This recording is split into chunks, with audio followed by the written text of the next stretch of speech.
Hi everyone, my name is Veronica Chanon, and today we'll be talking about the work of Chris Liska of Borders and Dreams.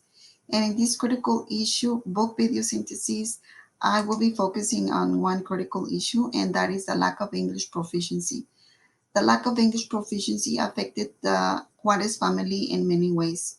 Um, Two examples that I want to share with you are where Alma says, I always have to drag someone along with me for help. And in this example, she is referring to her lack of English proficiency. She is sharing with Chris that she cannot function on her own. Her lack of English makes her depend on other people to communicate. Uh, she cannot really even advocate for her own children without the need of someone else, which is very sad. Um, Another example of how the lack of English proficiency is a critical issue is, of course, in the life of Alejandro. Alejandro was part of the ESL and remedial reading classes because of his lack of English proficiency. At the end of the book, we know that he drops out of school as a result of that. Um, Making connections, I made connections to the book Educating Emerging Bilinguals.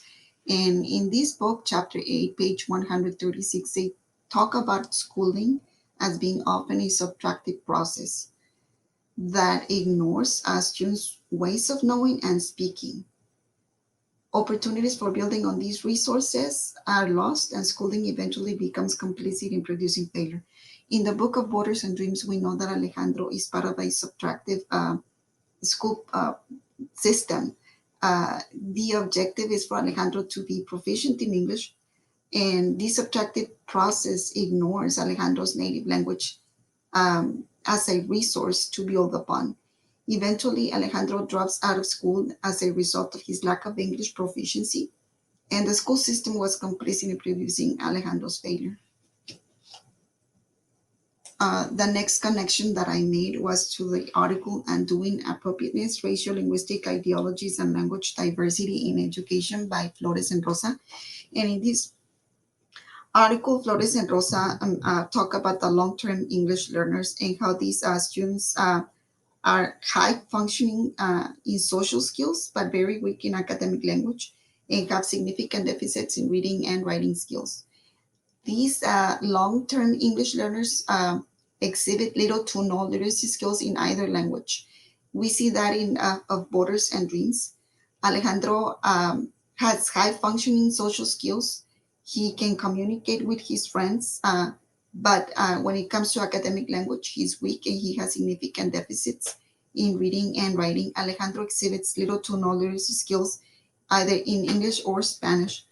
Um, I also made a connection to the colonizer and the colonized, where they talk about the mother tongue uh, with being the one with the least value and having no stature in our country. In the book of Borders and Dreams, the mother tongue for the Juarez family is Spanish. This mother tongue that they use to express their feelings, emotions, and dreams has no value in the eyes of the people that represent the school system. Their mother tongue has no stature in the place where they live. Alejandro and his family represent the colonized, and the teachers who look at Alma and her child as ignorant and limited are the colonizers. The Juarez family has no voice, no way to express their need for help because of their lack of English proficiency. Present relevance. Well, we know that although the book of Borders and Dreams was written in the 90s, we can relate present situations to the stories told by Chris. Alejandro Juarez Jr. is represented now by many other boys and girls in the school setting. My school district follows the early exit bilingual program, and they push for students to acquire English in the least amount of time. I teach second grade, and every year I see at least two Alejandros coming to my class. These Alejandros cannot read either English or Spanish, so every year I work hard and give my best, hoping that these Alejandros will not become part of the dropout statistic like Alejandro Juarez Jr. did. Alma continues to be marginalized in schools all over the country where her fund of knowledge is ignored and unwelcome. Parents like her come to our schools and you see them with a lost look on their faces because they cannot understand the signs and instructions that are written in English. Alejandro Sr. continues to cross the river, risking his life to be able to offer his family a better future.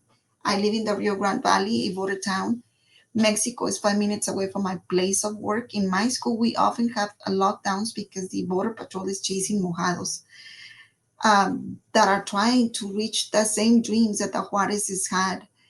All I can say is that the heart touch feeling that Chris talks about on page 7 is very real. That heart touch is what saves children, so let's continue to be sensitive. That heart touch is what can save us, teachers, from the apathy and the politics of a system that continues to choose power over people. So I ask you, don't quit. Let's continue advocating for our children. Thank you.